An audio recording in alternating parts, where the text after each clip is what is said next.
Hop Podcast. Let's go. You're dealing with an expert in guerrilla warfare. With a man who's the best. With guns, with knives, with his bare hands. A man who's been trained to ignore pain, ignore weather, to live off the land. His job was to dispose of enemy personnel. To kill. Period. Win by attrition. It's a crazy world we're living in. I think there's... I hate the polarized news cycle that we live in. Everybody that is in the government's bad. Every FBI agent is a double agent trying to take down and subvert the United States.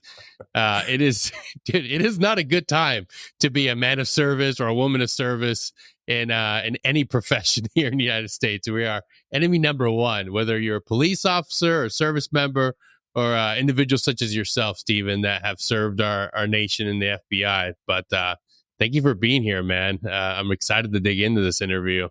It's my pleasure. Thank you for having me on. I'm really looking forward to this. I've checked out some of your podcasts. I love your content. I love your guests, and I'm excited and honored to be asked to join. Yeah, absolutely. I love being able to bring in individuals such as yourself that have found, after a life of service, the guys and women we looked up to that mentored and coached us, they did a really good job of showing resilience and grit while they were in the job. And if your mentors are anything like mine, the guys I looked up to, they stayed in for way too long. And then it was just all about service. It was all about dedicating your life and everything to it. And we kind of emulated that till we realized, like, holy cow, like at some point we have to walk away. And at some point we have to have that chapter 2, that next endeavor. And that's what I love about your story. I mean, you served for so long, you gave to our nation, but then you're like, heck no, I'm not done. I'm going to be an author. I'm going to write something. I'm going to take all these crazy stories. I'm going to find ways to cultivate them into something new that people are going to enjoy. So thank you for being here, and let's kick it off. How did you find yourself going into the FBI? So I was in the Air Force for a number of years, and I was in the Cold War military. So I joined in 1982, 83, and I was in the Cold War military. I never got anywhere close to getting shot at or what have you. And I finally decided that, I was in the military police side of the house. And everywhere I went, I was always this support guy. And you always had these guys, all the pilots. If you're in the Air Force, you want to be a pilot. Okay. Yeah. If you're in the Navy, you want to drive boats. If you're in the Army, you want to be in the combat arms, obviously. Yeah. But if you're in the Air Force and you're not flying planes, you're a support guy. And I just had enough of the condescending, thank you for all you do to support the real mission crap. And I decided I wanted to be the operator. I wanted to be the guy around whom the mission was built. And so I was in the military police side. I already had I had a degree in criminal justice. I had managed to throw an MBA on top of that while I was in, which holy cow, proved to be of very, very little use. I don't think I've used it ever once. But I decided to embark on a career in federal law enforcement. I sent out applications to the FBI, the DEA, and thank God, and I'm going to qualify this statement in a second, thank God the FBI got back to me first. DEA is a fine organization. Some of my best friends are in the DEA, but I would have been working dope for my entire career. Yeah. And I did work dope for a portion of my career, but the great thing about the FBI was that I was able to work dope. I was able to work street gangs. I was able to work domestic terrorism. I was able to become a bomb technician and, head off to the Middle East for 5 or 6 years of my life. So all these opportunities that I had, I never really would have had if I hadn't taken the route that I did. Yeah, that's a a la carte career. You get a little bit of everything. Holy cow. Yes. Literally by dropping a piece of paperwork that we call an EC, electronic. It was funny. The FBI called it an electronic communication. It's on paper. And yeah, only the FBI can come up with stuff like that. I don't know. It sounds a lot like the Army too. Yeah, exactly. But literally by dropping an EC to my boss saying, yeah, I want to go work drugs now. And 2 weeks later, I was on the drug squad. So it's, it's just a set of opportunities again that I never would have had elsewhere. No, that is insane. I mean, for a lot of us in the military, you branch in if you're an officer, or you go through basic training for whatever MOS, and a lot of us can get to the position where hey, I'm going to transfer out, try something new. But for a lot of people, it's like they're stuck, and then they ride it out in ETS, or they stay in for the long haul, only doing that one job. But you got to sit there and try different options and pick and choose. how did that come about? How did each one of those lateral moves occur? Was it one of those things where it's like, all right, I've mastered this, time for a new thing? Well, when you're first, I can give you a quick rundown of my, where I was and Yeah. how long each one of these things took. So when you first come out of Quantico, you're completely at the mercy of whatever your supervisor, your assistant special agent in charge, your ASAC wants to assign you to. Sometimes they do a really good job of doing that. Like a good buddy of mine that I went to Quantico with, and you go to Quantico with a mishmash of people. My two best friends were a guy who ran a nursing home in Alabama before he came Wow. in, and a guy that negotiated labor contracts for Albertsons supermarkets out west, if you're familiar with Yeah. Albertsons Yeah. supermarket. So, I mean, and I was a former military guy. We had an AIDS researcher, we had a clinical psychologist, we had a Navy SEAL, we had just all kinds of weird people in our class. And usually they do a pretty good job of assigning you based on your background and your aptitude. That said, I've seen some level 4 Arabic speakers assigned to the bank robbery squad. Go scratch your head on that one. I'm not really sure. I've seen CPAs, sent to the dope squad, while we were low on manning on the white collar squad or things like that. But they saw my military background, and they thought the best place for me. This was in 1997, was in the domestic terrorism side of the house because there was so much paramilitary outrage going on. If you keep in mind that the time this was just post Waco, Ruby Ridge. Yeah. Waco, Ruby Ridge were 93, 94, 95 was Oklahoma City. The militia movement was really starting to get legs. The mail order militia movement and all these guys, thinking that they were hard as woodpecker lips because they went to a gun show Yeah. and bought themselves some BDUs and put them on and romped around in the forest on the weekends.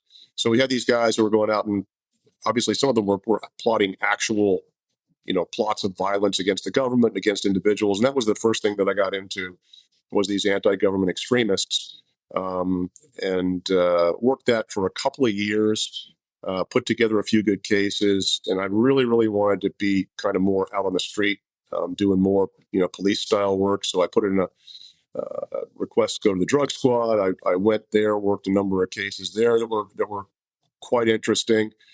And then I was a firearms instructor, and I was at Quantico going through a class, Advanced Firearms Instruction Techniques. It's basically working with problem shooters. Mm-hmm. And we're sitting there with this guy named Gary Hutchison, the retired former PG County guy out of Maryland. Best shot I've ever seen. And he's teaching on the podium, and all of a sudden it's a Tuesday morning, somebody comes in and interrupts him, pulls him out of class. And we're like, oh shit, that's terrible. I hope the guy's mom didn't just die, because you never, Yeah. ever see somebody get pulled off the podium when they're instructing. That's sacrosanct, probably as it is at a lot of the schools you're going to. Mm-hmm. Instructors up there talking, you don't interrupt them, you don't nothing. Yeah. He comes back 20 minutes and his face is all ash, and he says, hey guys, I got some bad news. It looks like maybe we thought it was an accident. A plane flew into one of the World Trade Center towers, Yeah. and while they were filming, another plane flew into another one. And so, of course, this was the morning of 9/11. And I remember sitting there that night, in the boardroom, kind of drinking a beer, decompressing from the day.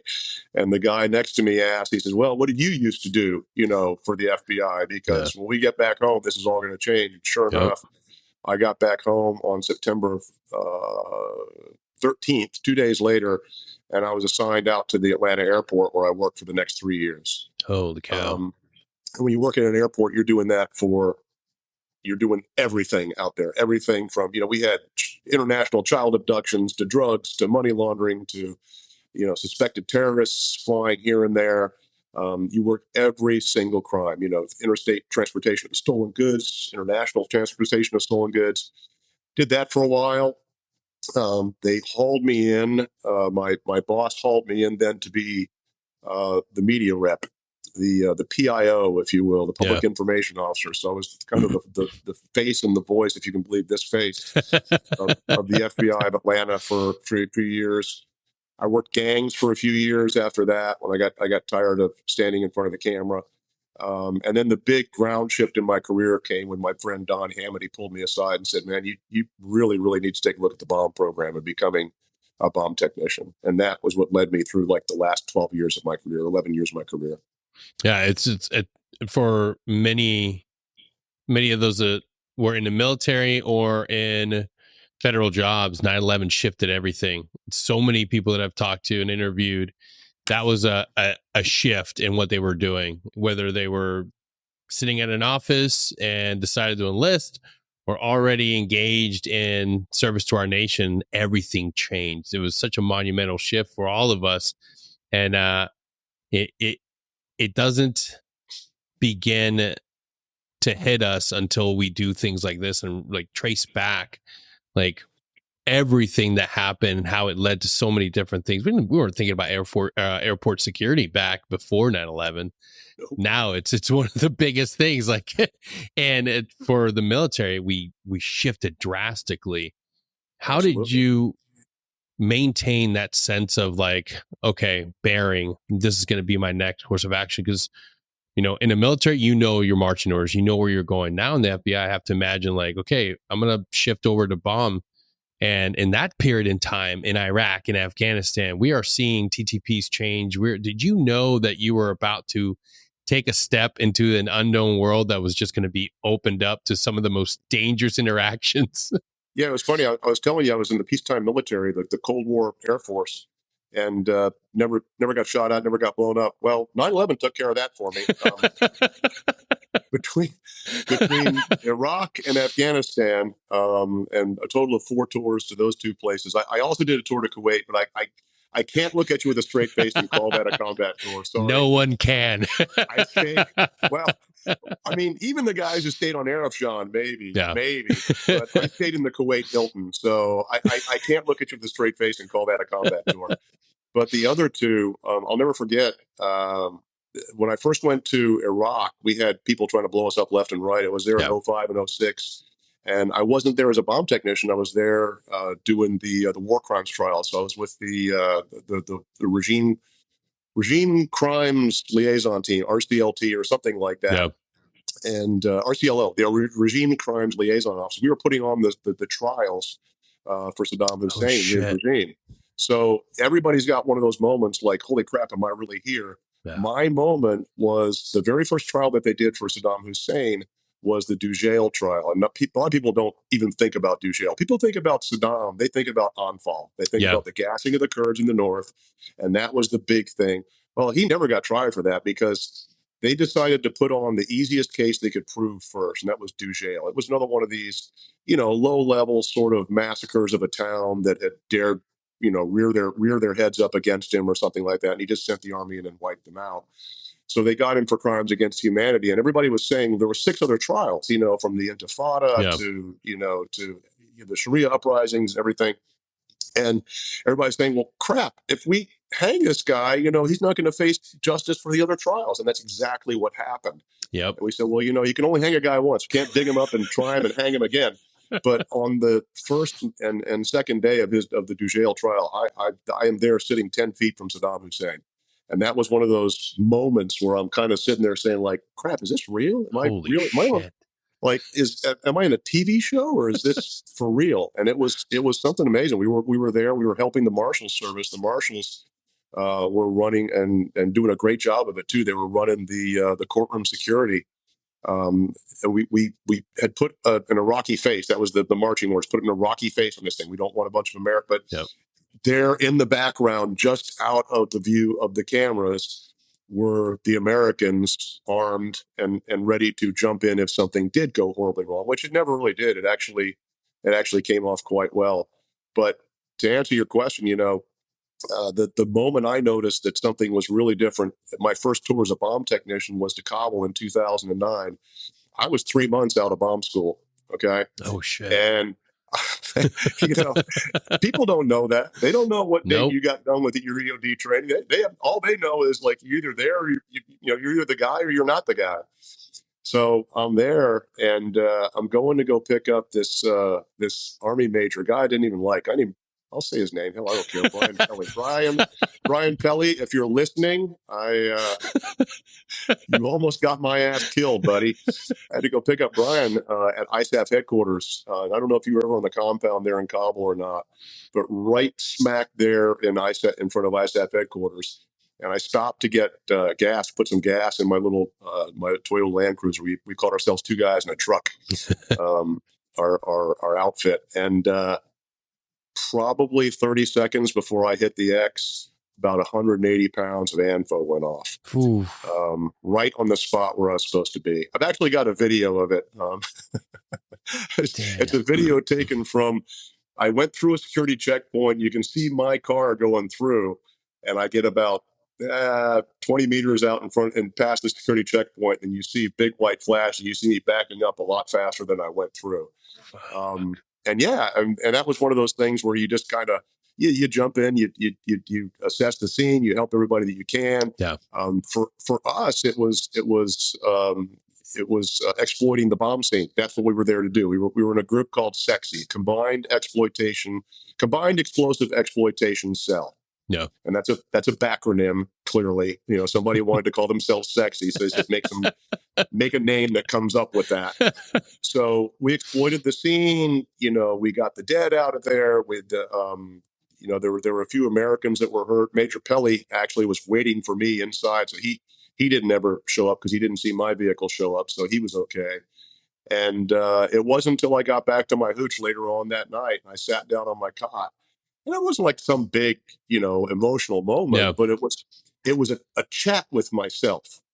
And it was just like, hey, Steve, this shit's real, dude. And you better put your head on a swivel, and you better start walking around in your yellow zone and get out of your white zone. Cause I was absolutely in a white zone.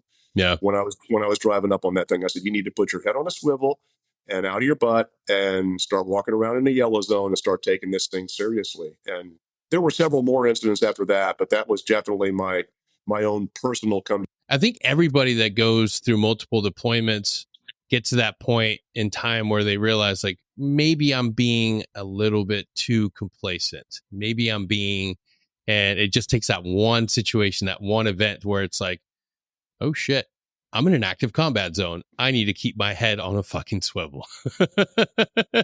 Absolutely. And you get that it can't happen to me, or it's not. It's just something that happens to somebody else. It does, those poor fellows, I feel terrible for them, but clearly it's not going to happen to me. Yeah. Oh yeah, no, it can. It can, and it has, and it will.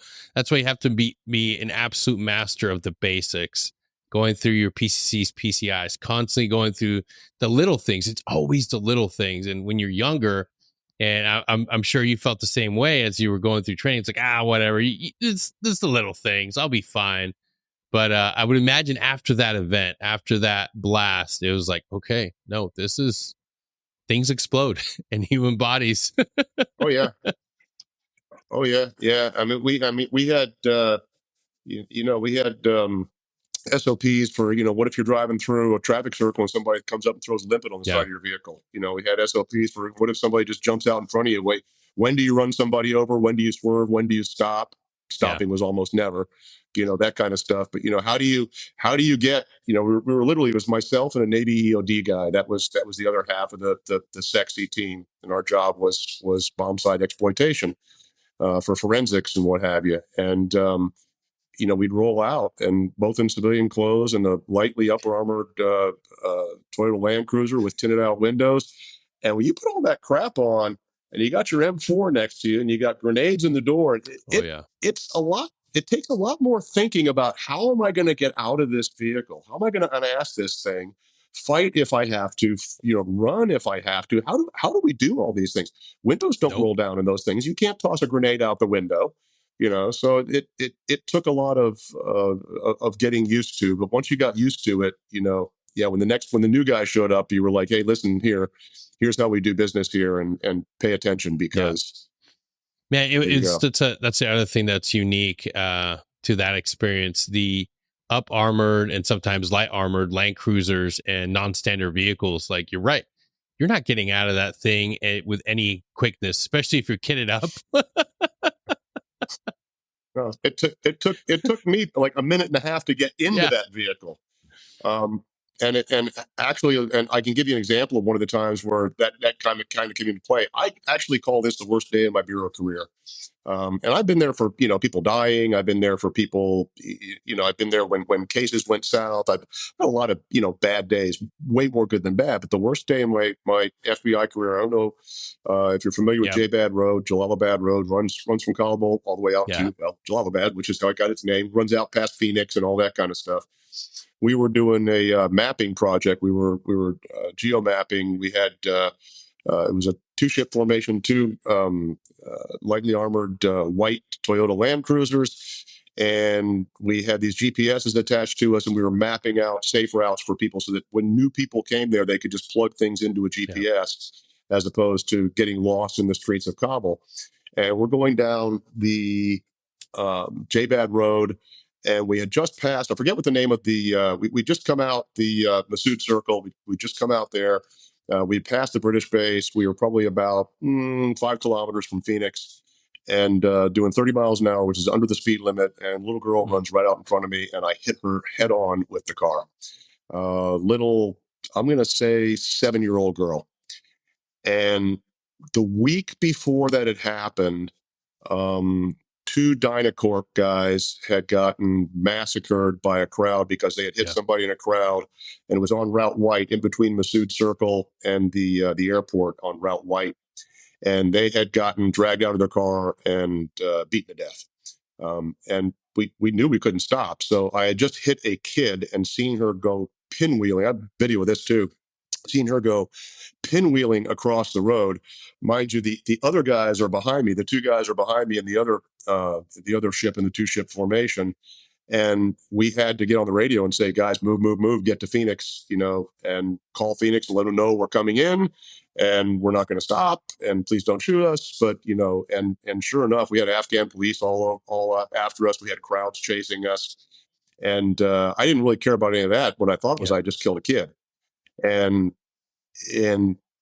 we got to Phoenix, and we were there for about 2 hours, waiting until it was safe to evac and get back to the embassy compound.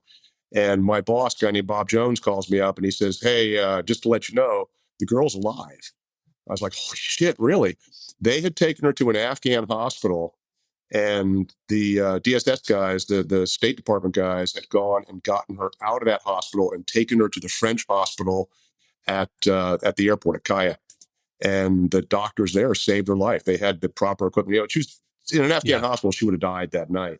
But the doctors there, they actually cracked her head open, relieved some pressure. She's fine after that. And so that the worst day turned out to be a little bit better when I found out I hadn't actually killed a child, because I would have felt. I don't know how I would have felt about that.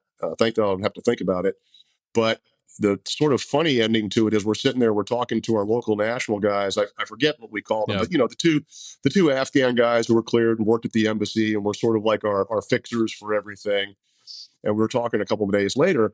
I said, "Hey, I feel really terrible. Is there anything we can do for the family?" And it was clearly not our fault. I actually put the vehicle on two wheels. I thought I had hit her head on. We actually hit her with the left front bumper, and just avoided running her over. And they said, "Oh yeah, you buy her a goat." I said, "Come again?" They said, "No, you buy the family a goat." I said, "What's that for?" He said, "No, well, the way it works is you buy them a goat, and you take it to them, and we do. We take it to them. We say, this is an offering from the people, who are driving the car. And if they accept it under Afghan law, not only are you morally and ethically, but you are legally forgiven." I said, "Well, how much is a goat?" They said, $100. I said, "Fantastic. Here you go." And we all pitched in. We bought him a goat. And I rotated back, and about 6 months later, Ali, who was one of the two Afghans, he said, "Hey, I forgot to send you these," but he sent us these pictures. There was a little girl standing there, and God bless her, she looked great. She had her hair growing back, and she was smiling in the yard of her family's kalat or hut or whatever it was. And then they showed the goat, and then they showed the goat being butchered, because obviously they don't, they're not keeping the goat as a pet. But she was just standing there. There she got the goat, and they were butchering it up, and all's well that ends well, I guess. That's always like the hardest thing to deal with is injury to any civilian non-combatant, but the children, man. And that's just one of the thousands and thousands of stories, because you're not driving through these areas in perfect harmony at the speed limit. You're trying to get from point A to point B as fast. Speed is security. That's every military operation, everybody in Afghanistan, everybody in Iraq. And that could happen to any of us, and it has happened to a lot of people, because kids are running desperately to try to get into the convoy area to try to get something because people throw food, they throw water bottles, they throw Gatorades, all sorts of candies. And you'd establish this pattern that if Americans are coming through or certain vehicles are coming through, get close to the road. And next thing you know, friggin' accident happens. But man, like, Yep. Oh yeah, the big shit show that Blackwater got in trouble for in the roundabout yeah, in Baghdad. That was like 6 months after I was there. And look, man, I'm not one of the things I'm really big on, and this is my law enforcement background. Is if you weren't there, don't talk shit about the guys that exactly. were. If you were not in the arena, do not bash the decision makers. And I don't know, man. Maybe some stuff could have done better. They could have done better in the AAR portion of it and everything. But as far as what they were, I drove through that roundabout every damn day. I know exactly what they were Yeah. going through, exactly. And people, if you don't know that, all you see is, well, they shot up a bunch of civilian vehicles. Well, it wasn't too long before that some Blackwater guys were cut in half and Yep. burned and hung from a bridge. So, walk 100 miles in their shoes before you Yeah. open your pie The hole. people that like to do the Monday morning quarterbacking on others that went out there to do a job that's extremely dangerous, and we don't talk enough about it. They always get the worst press coverage. All those guys did. That situation, like you said, there's no need and no room for us. And we villainized them, man. They got hammered. Lives, careers, like Absolutely. destroyed purely because they thought they were just cowboys out there. Well, I mean, it takes on a groupthink kind of a thing, and if you even take away the context of like the violence and the war fighting and what have you, one of the companies that probably I know I owe a great deal of my quality of life to, that just got vilified back then, Yep. was Halliburton. There was Halliburton this and Halliburton that. I'm like, hey, buddy, come on over here and eat the meals that Halliburton is providing. Live in the place. There's no other company that can do what Halliburton is doing. Yet all people could think about was, Dick Yeah. Cheney used to work for Halliburton, therefore, and they get so single mind focused. I think people just like shitting on other Yeah. people and other organizations. I think it just makes them feel Yeah. better It was about one of those themselves. things where it's like, well, it has ties to this guy, so it's got to be bad. And the people that benefited from it were some of the most vocal advocates against it. It's like, look, I'm perfectly fine living in a hole in the ground. I'm combat arms. Are you? If you're not, shut the fuck up. Don't bite the There you hand go. that's feeding you, guy, because they're providing all the luxuries, all those little niceties. Like, I didn't give a shit about it, but and we call them fobbits. No offense to you guys, but that's, you stay on the fob and you like your steak and lobster night. Yep. Well, that's brought to you by who else? So don't Have you complain. heard the rap song Fobbit? No. You haven't heard it? No. Dude, when you get a chance, I will send it to you. Some guy, some troop over there who clearly was not a fob, he did a rap song called Fobbit, and I've got it. And I'll hit you up on LinkedIn, and Yeah. I'll send a copy to you through LinkedIn. It's Yeah. hysterical. It's one of the craziest things, and it was the very people that were enjoying those luxuries that were constantly excited about their life on a fob that were really vocal advocates against it. It's like, okay, well, come live how the other people live in this situation. Come join Yep. us. Absolutely. Oh my gosh. But yeah, anytime you're on any of those routes doing any sort of movement, that was just one of the concepts. And you have so many threats. Like, the first thing you have to worry about is IEDs and TTPs. You never know what the enemy. It wasn't that long ago before they were shoving explosives in the random carcasses of animals and detonating those. And how many suicide vests were brought into the AOR? So it's one of those things where you have to be easy on yourself and understand, like, hey, like, I did everything I could. I did absolutely everything Yep. I could. And thank God it had a happy ending. But at the end of the day, man, like, it could have been any of us. Any of us could have been in that situation. Absolutely. I didn't even know what an EFP was until I went to Afghanistan. And they were mostly being used in Iraq. They weren't being used in Afghanistan a whole lot, mostly because the guys in Afghanistan weren't smart enough to understand how to set them up. But the guys in Iraq were. Yeah. I think they got in. I think they started being used in Afghanistan more a little bit later on.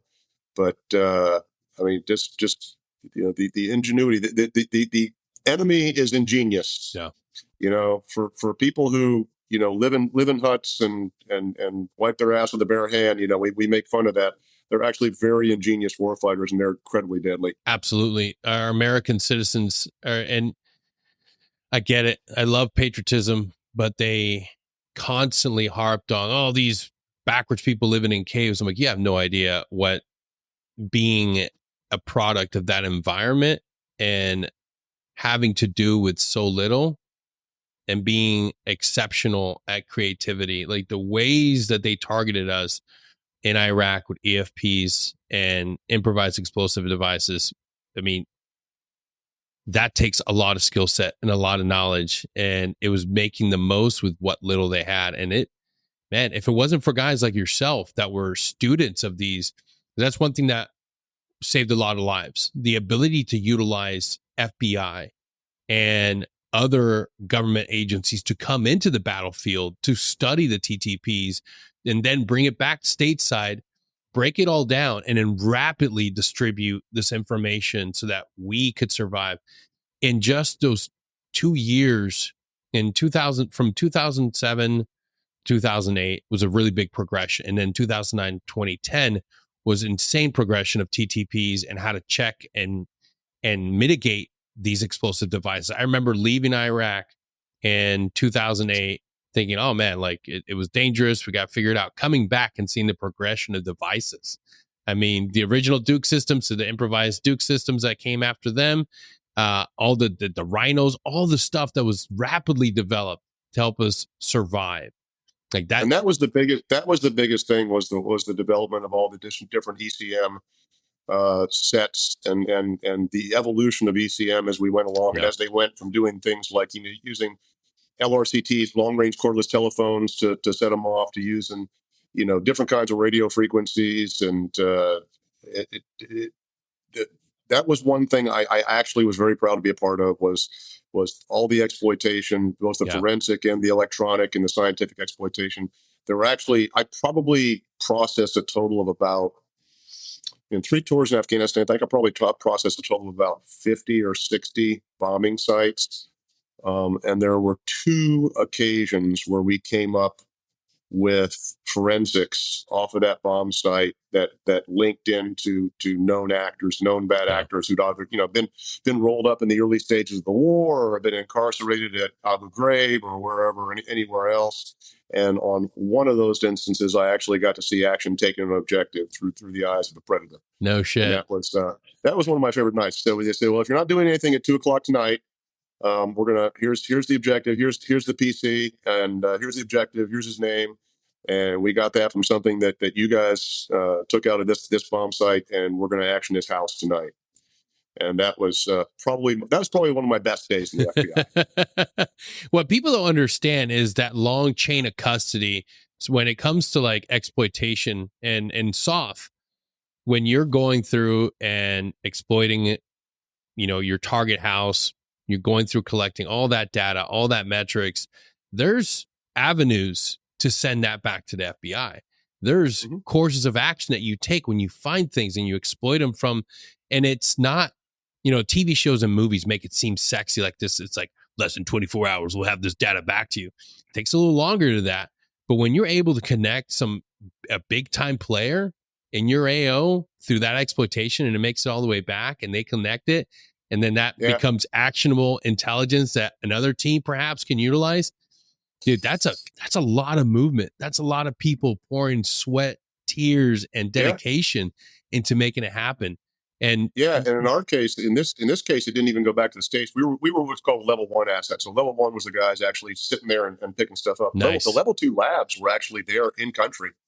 And the one level 2 lab was up at, I'm having a senior moment now, where the big Air Force base was. Not Balad, the other Bagram. Yeah, Thank Bagram, you, Steve. Bagram. And the level 2 lab was actually up at Bagram. So this stuff only went as far as Bagram, and they were able to make a match on it. Hell yeah. And again, it was just one of those things where, we rolled this guy up before, we know who he is, and we know where he is, and we're going to go ahead and take care of that tonight. Yeah, that's a great feeling. America, man. That is, and people don't realize how important and impactful having that interoperability, being able to work, because you can't do everything on your own. You can't do everything as just within SOF. You have to be able to have those connective tissues in other organizations. And there's a lot of individuals that are working their asses off day and night to help you friggin' find those intel gaps and friggin' put that pin where it needs to go. And then you're like, oh shit, we just illuminated a huge network. I remember it's one of the biggest things that I've always admired about our ability to utilize every resource, and people are there. They're there and they're willing. How satisfying was watching that predator feed? The whole thing just went white. It was, and the funny thing was, and I knew I was going to be a room full of professionals, and so I knew I wasn't, going to yell, yippee-ki-yay, motherfucker, or anything like that. But it's just everybody just quiet, and everybody's kind of like nodded, say, all right, check, done. Yeah, and where did you go after that? Where do you that has to be like one of those defining moments where okay, like I think I've gotten my experience. I think I've gotten the full FBI in Afghanistan experience. Yeah, so I by then I'd spent probably a total of about 2.5 years between Iraq and Afghanistan and Kuwait. It was probably time for me to start spending a little bit more time at home, maybe paying attention to the marriage. Little did I know I was going to be a day late and a dollar short in that regard. But I took basically a dream sheet assignment, and I moved to Vermont. And I moved to Vermont because you're allowed once in your FBI career, you're allowed to take an OP. It's called an Office of Preference. And basically you can just say, hey, one day I'd like to go to the Tampa office. And they put you in a list and they say, okay, stand in line. And when your name comes up, they call you and you either go or you don't go. So I took this move and moved my my wife at the time and myself and one of our daughters to Vermont because I'd been skiing there my entire life at Killington. Yeah. And we just loved it there. And it turns out that vacationing somewhere and living somewhere are two totally separate things. So I spent a couple of years there, really missed I was a part-time bomb technician. I got into a few things. As a matter of fact, I was one of the first bomb technicians to respond to the Boston bombings, the Boston Marathon bombings. No way. Because I was right up the road. So as soon as the bombs went off, headquarters called every bomb technician within a 200-mile radius and said, get to Boston. So I was there pretty quickly. But I really missed the full-time stuff. And so a job came open in something called the Render Safe Unit. And if you're familiar with like HRT, the Hostage Rescue Team, that's part of the Critical Incident Response Group. So that's the grab and go guys at Quantico. And the explosive component of that is the Render Safe Unit. And what it is, the best way to explain it to you, it's the FBI's nuclear bomb squad. And the whole idea is that if improvised nuke somehow makes its way into the country and we find it, without it going off, of course, not that we find it because there's a smoking hole in the ground or a mushroom cloud, but we find it, that's not the kind of thing you can deal with remotely or with a robot. Some poor schmuck's got to go put hands on that thing and actually diagnose it and take it apart and return the nastiest bits and pieces to custody, the nuclear, the fissile material and what have you. So it was kind of a high-speed unit. We paired nicely with SEAL Team 6 and with ODA, and because they have the OCONUS mission for that exact same thing. So we spent a lot of time training with them, met some great guys in those units. And I spent the last 4 years of my career down there at Quantico just learning to be part of this unit. And finally, one day at the age of 55, I find myself, because part of the TTPs for that unit is entry, and it's not only just getting into a place, but it's getting into a place without setting off alarms or triggering the device or things like that. So you get all kinds of high-speed training and those sorts of things. And I think one of my moments of clarity came when I was hanging off the side of a 5-stack of Connexes by a 1/2-inch rope in July in Houston, Texas, with a drill in my hand over here, trying to drill a hole through a Connex 40 feet off the ground and hope I didn't get too close to the rope, because if the rope gets cut, well, you're Yeah. fucked. So I could stick a camera in, and I'm just looking at this, and I climbed up this stupid thing, and now I'm hanging off the side, and I just like, I kind of had a moment of clarity. I'm like, dude, you're 55, give it up already. And at the FBI at 57, they kick you out the door anyway. So it wasn't long after that a buddy of mine, the guy that actually got me into the bomb program, called me up. He was out. He was running his own company now, and said, "Do you want to go do some contract work over in Abu Dhabi?" I said, "Yeah, Hell yeah. hell yeah, contract work. That usually pays pretty well, doesn't it?" So, and I just told this, I just had a speaking engagement 2 days ago to this kind of like a Citizens Academy kind of thing up in Wilmington, Delaware. And I said, well, if you've been paying attention, you'll notice that for the last 5 years of my career between the Middle East and the render safe unit, I wasn't home a whole lot. And if you weren't paying attention, well, trust me, my ex-wife was. And so by this time, my marriage had fallen apart, and I was moving to the Florida Keys. So I'm kind of beach bumming it down in the Florida Keys, hanging out, trying to look as much like Jimmy Buffett as I possibly could. Probably drinking too much. No. And I get this opportunity to go to Abu Dhabi. So I go over there, and I said, well, what's the work? Is it like close protection? Is it like, oh, no. I said, no. Now you're going to go to work every day in a pair of khakis and a golf shirt, and you're going to teach aspiring intelligence officers all the tools of the intelligence trade. I said, guys, I never worked CI like a day in my life. I have no idea what that is. They said, don't worry about it. You'll do just fine. Trust me, it's down at this level right here. And it really is. It's basically teaching. It is literally basically teaching in their basic course for, kids who, they have a national service requirement in the United Arab Emirates. And if your parents have got some money, they can kind of swing it. If they got the WASTA, they can swing it so that you go to the intelligence services as opposed to going in the army and going to get shot at by the Houthis in Yemen, which is far preferable. And so we're trying to teach these kids about, opening sources and running sources and how to write reports and interrogation techniques and all that kind of stuff. And I did that for about 3.5 years on and off, more on than off. And that's where I met my current wife, Susan.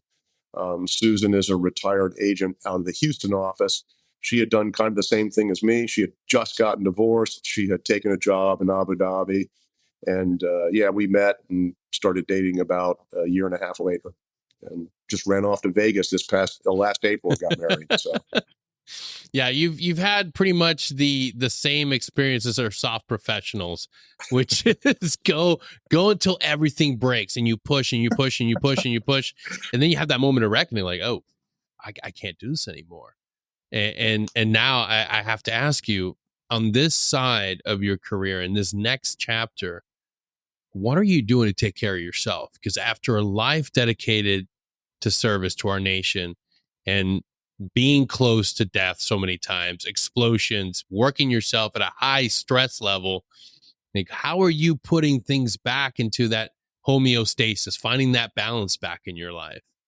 I think first off by realizing, what I did and the point that it brought me to. I mean, it cost me my marriage, and I really was. I was drinking too much. I was absent, and by the way, this was not one of those fuck you, no fuck you divorces. It's very amicable. We're actually better friends now than we were before. My kids are great with it. My kids love Susan, my new wife, and all that. So there's none of that weighing on me or anything. But absolutely, if I look back, I'm 100% to blame for 100% to blame for the marriage falling apart. There was no beating or cheating, but there was complete detachment and absenteeism on my part because I got to a point, and I think a lot of people do this. You get so drawn in by what's going on over there that you'd rather be there than here. And it's kind of like running a marathon, or I've never run a marathon, run a half, but like running a 10K, It's like I used to run the Peachtree 10K, the Peachtree Road Race in Atlanta every year. It's a 10K race, and it's on July 4th. It's hotter than hell. And every time you finish the Peachtree, as you're walking back from Piedmont Park back to wherever you parked your car, there's these assholes that are handing out flyers for another 10K. Well, the last thing you want to hear, it's like after just having a baby, hey, you want to have another baby? No, you don't. You don't even want to think about that shit right now.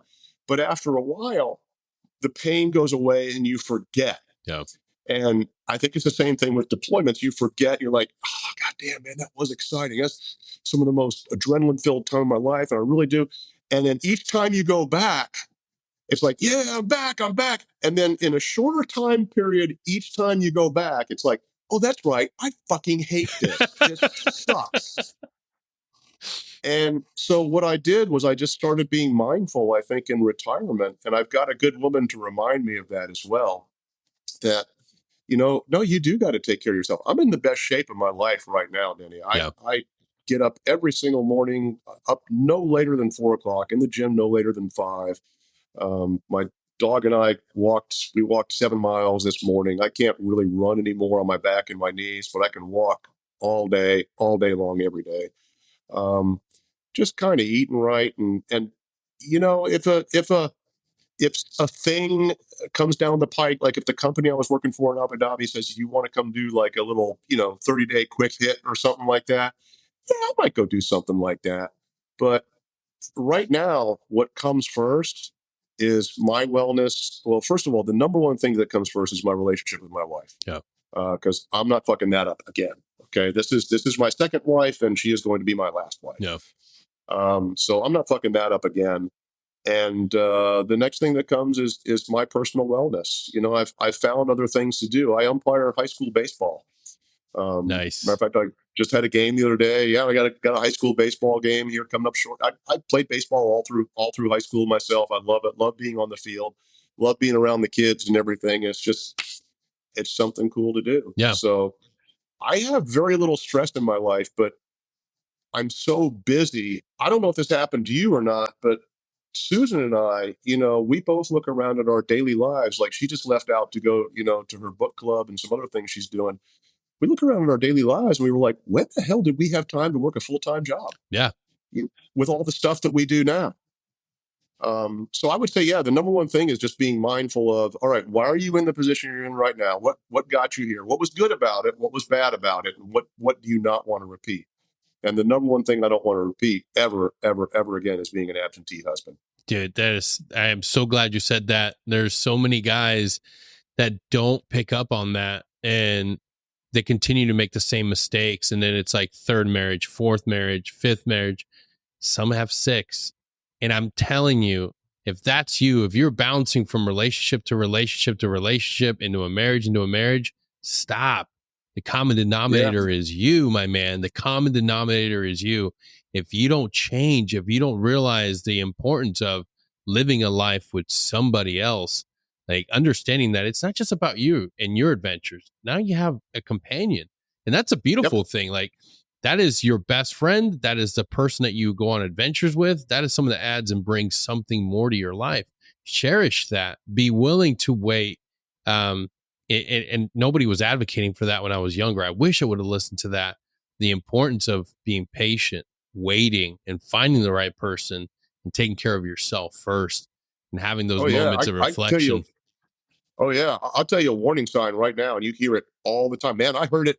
I said it myself. I heard it myself when I was deployed with the FBI, and now I hear it over in Abu Dhabi. Oh, let's call her, Kathy. Yeah. Kathy? Oh, she's fine with it. No, she's fine with me being over here. No, she's not. Yeah. And if she is okay with not being with the person she married, well, then you've got a problem that you have yet to really focus on and face. Yeah. Because right now, like, my wife and I, because we both have a history with this company, they know our rules real simple. You hire both of us on. If you want us to come over and do a quick contract, we will leave our dog for a few weeks, but not more than a few weeks. Yeah. And if you want us to do a quick contract, that's fine. But it's both of us or it's neither of us. Yep. And they know that we're a team. And you don't get 2 hotel rooms. You get 1 hotel suite. Yeah. And that's the marching orders. And they know that. That is so smart. Being able to find somebody that is passionate for the same things you are, that is a go-getter, And then later on in life, you're a team. Yep. And she's into fitness as much as I am too. She was out walking the full 7 with us this morning. She's in the gym with me in the mornings. Yeah. Yeah, no, we've got so much in common. It's a great fit. We found each other at that perfect sweet spot in life. Yeah. And now I want to ask you about your book, man. How did you dive into being an author, and B, how did you find the story? How did you be, because I know that there's got to be some influence from the work you did. How did you come up with that and be able to be creative enough to write a book that took all those aspects of your life and made it into a compelling story?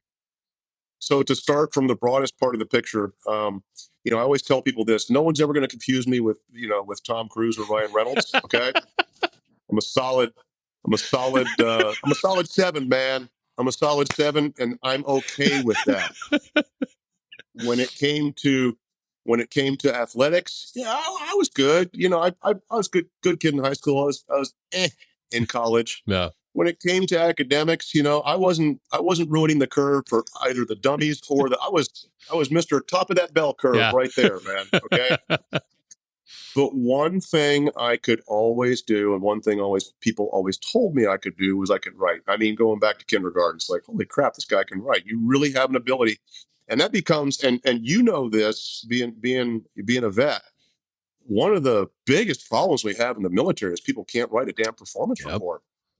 And as a senior NCO or as an officer or something like that, you're saying like, oh shit, I got to rewrite this whole thing. I can't send this to the boss, and or a performance report, an op order, or whatever. The thoughts that are running around in your head, can you organize them and put them on paper so it makes some sense to people? Well, that's always something I was able to do. I also have always had a vivid imagination. I am, believe it or not, a very introverted person. Introverted people, you find themselves talking to themselves a lot. We often come off as sounding eloquent, but it's because when we're not sounding eloquent, we look like fucking Dustin Hoffman and Rain Man talking to ourselves because we're rehearsing the conversation before we're about to have it. So we imagine the conversations, and so this is all the strange shit running around inside my head. So that's kind of the setup for it. I've got a creative juices. I've always been able to write. So in 1998, I locked a guy up by the name of Andre Twitty. And we locked him up because he threatened to unleash a bioterror attack on the Atlanta subway system on the July 4th weekend in 1998. Oh, shit. And we've got him at his initial appearance in front of the judge, Judge Feldman. I still remember the magistrate's name, in the Northern District of Georgia. Myself and my partner, Dan Morrison, are sitting behind him. And he turns around before the judge comes in, and just as casual as he please, says, when I get out, and I will get out, I'm going to kill both of you, and I'm going to kill your families too. We're like, okay, fair enough. Wrote it down, handed it off to the prosecutor. He got an extra 5 years tacked on top of his 10 years.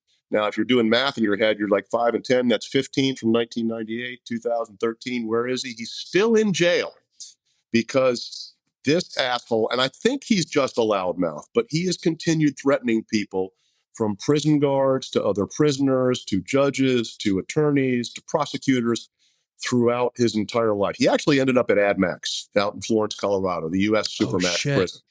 It's the only United States federal Supermax prison. It's AdMax out in Florence. If you've never been there, it's one of the scariest places I've ever been. Yeah, they got who's over there? Everybody. Yeah. Eric Rudolph is there. Terry Nichols is there. Yep. Ramsey Youssef is there. The Unabomber was there. Hanson was there. Rotten hell, you piece of shit. So all these guys were there. And then my guy was there. And he's actually finally getting out of prison on July 4th of this year. So I'll keep an eye out for him. I'll have the welcome wagon ready for him. But anyway, going back to 1998, my ex-wife used to sweat, what's going to happen when this guy makes good on his promise? I said, don't worry about it. He's locked up. And she said, well, what if he could hire a hitman? And I kind of just dismissive wave of the hand. Oh, come on. Until it was time to write a book. So we found ourselves in Abu Dhabi in 2021, Susan and I, had just started dating, and we were staying together in a suite at the Marriott. And we came to a point where she had a contract, but I didn't. They didn't renew my contract for this. It's going to be about 6 weeks. So she said, "What are you going to do? You gonna go home?" I said, "No, I'm gonna stay right here." And so, well, what are you going to do? You just going to like go to the pool and the gym all day? I said, "Oh, maybe take a nap, whatever." I said, "You know what? Maybe I'll start writing that book." And I started with the premise of, and the book opens with the scene of a guy who's locked up in AdMax, and an attorney, a mysterious attorney, comes to visit him with attorney-client privilege, and he hands him a hit list and of people who wronged him, actually the people who are responsible for him ultimately ending up at AdMax. And the attorney takes the list back to Atlanta and sets the wheels in motion, and that's what the rest of the book is about. It's about a murder for hire network. And then you meet our protagonist, and our protagonist is this guy, Bryce Chandler, who is, as luck would have it, a retired FBI agent from Atlanta who got divorced and moved to the Florida Keys and started a PI business, which I did not do. And all of a sudden, he through a happening of different circumstances, he just stumbles across all of this stuff, and it kind of goes from there. Oh, It's man. called Call Me Sonny, and you have to read the book to find out who Sonny is. Yeah. Yeah. I now need to friggin' not only read the book, but I need to see a Netflix movie. Hey, from your lips to God's ears, my friend. If there's anybody out there who thinks that that a good kind of a hard-boiled detective, if you liked who was the guy, the Patterson guy, Bosch. If you like Bosch, I think this guy's a lot like Bosch. I didn't rip him off or anything like that, but I think it reads a lot like Michael Patterson or David Baldacci or some of those kinds of things where they got these hard-boiled fictional detective types. Yeah. And I got to imagine being able to reflect back on your own life kind of felt like a good like send off to the career, being able to like dip into that life and reflect back. Oh, I'm going to take this. I'm going to take that. Did you find it as like cathartic as a way of like, okay, this is my final goodbye to this beautiful career I had, and kind of giving it rebirth? Yeah, well, it did a couple things. First of all, it allowed me to write from a point of realism. So I didn't make this guy a superhero. I didn't make the FBI something that it's not. I speak very plainly about the FBI. I've got an idiot ASAC in there. This is an assistant special agent in charge. I developed him very carefully. And it was funny when I looked at, and I won't say who the guy is because he doesn't deserve this, but I looked at Susan, and I was just literally, she had come back from work one evening, and I was starting to write the name of this character, Greg Peoples, and that's his name in the book, Greg Peoples, and he's the idiot ASAC who just fucks up everything he touches. I said, "Who's the worst?" I had to name him. Yeah, I couldn't think of a name. I said, "Who's the worst FBI supervisor you ever worked for?" And she, without blinking, she shot out a name, and I modified that name. nice. To the point to where if the guy reads this book, he would probably, if he knew that Susan was my wife, or at the time my girlfriend, he would probably know that, yeah, this is him. But it's cool. I've gotten to kill a few people that I didn't like. I just named them a character in the book, and then I killed them. Ultimate revenge. Yeah, exactly. If you get killed in the book, you were somebody I did not like in real life. But very, very few people. Matter of fact, about the only person in there who's not purposefully named is the protagonist, Bryce Chandler. I was just looking for something. It's hard when you write a book. You got to go do a lot of Google foo. You got to, like, I want to name this guy such and such. Well, if I wanted to name him Hieronymus Bosch, I would quickly find out, no, there's already a guy named Harry Bosch. Yeah. Okay. If I wanted to name him Jack Reacher, you'd quickly find out. But, it's not only those, it's these other ones where like, oh, there's already a series about this guy. So I kept digging down. And the only Bryce Chandler I could find anywhere, and if you're out there listening, here's to you, my friend, was a guy who, like, he's doing something now in corporate America, and he used to play tight end for Illinois Carbondale or something like that. Southern Illinois University of Carbondale. I was like, good enough, man. Anonymous enough. It's not about you, sir. please don't Yeah. sue me. Exactly. Well, we've got that disclaimer. Everybody in here is fictitious, and all that good stuff. Do you ever think you'll find yourself telling more of a real life story about your career, or is it now more about the fictional side of the house? I think it's the fictional. I don't think that my career, and I appreciate being on webinars, and I appreciate being on podcasts, and I appreciate, like the other night, I was speaking to the University of Wilmington. They do a true crime lecture series, so I appreciate that there's people that are interested in that kind of thing. And I can definitely cobble something together from 22 years that'll keep you entertained for an hour and a half. But I don't think there's anything particular about, I'm not Joe Pistone, who was, as Donnie Brasco. Yep. I'm not the guy who did, and I'm not shucksing and being all self-deprecating or anything like that. But I don't think there's anything truly remarkable about my journey. The FBI is full of a bunch of really, truly exceptional people. And I do hate the bad press we've gotten, but so definitely we've had some missteps. But damn it, if you have a problem, you fix the problem. Yeah. You don't burn the house down. If you got, room needs painted, you paint the room. You don't burn the house down. Exactly. That's and it's the same thing that our police officers are facing in a lot of areas in the United States. People calling for, hey, we've got to shut down police officers. We have to cut back on our numbers. I'm like, okay, well, who's going to come when you need assistance? Who's going to be there when when everything fails? Like, social programs aren't going to save you when someone's trying to shoot you and stab you. That's not the answer.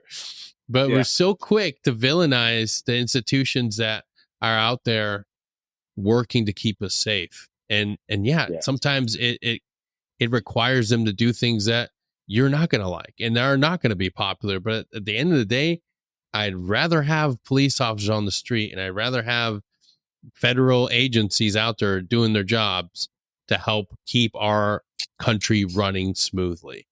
And you're right. If you find it, uncover something that's wrong, you take care of that. You don't just burn the whole thing down to the ground. Absolutely. Dude, I can absolutely take a look at the pictures of the George Floyd arrest, and I can absolutely say, okay, dude, get off his neck. No. Come on, man. Get off.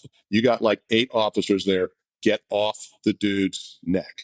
I can absolutely take a look at, if you want to go old school, the Rodney King video and say, okay, this is getting a little recreational at this point. Yeah. Guys on the ground, you got 20 cops around, lock them up, take them to jail. Nobody can justify the situations. Okay. But at the same time, great, you found the problem. Fix the problem. Yeah. Doesn't mean shutting down the police department. It means fixing the problem. Yep. Anywho, Steve, I thought my dog was going to walk into frame here, but she didn't. She walked around the back of the cabin. She's used to these podcasts. Yeah, don't worry. I've got a giant schnauzer that for like the first 4 seasons would always be on camera, jumping up at the worst times.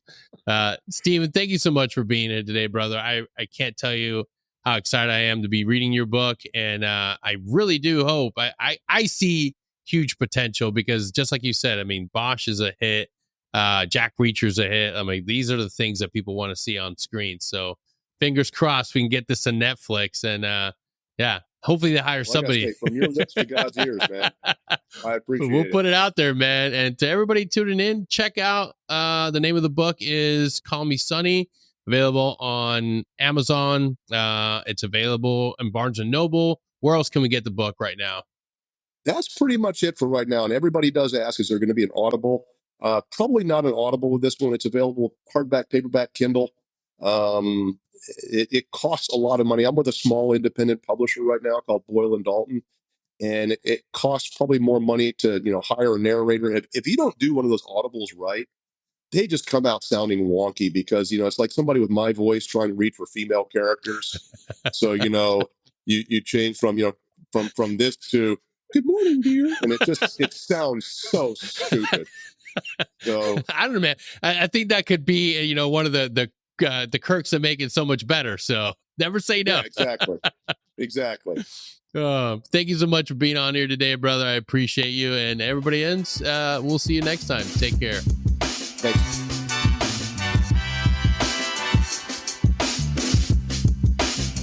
If you like what we're doing and you're enjoying the show, don't forget to share us, like us, subscribe, and head on over to our Patreon where you can be part of our community and get access to all of our episodes as soon as they drop. And remember, we get through this together. Take care.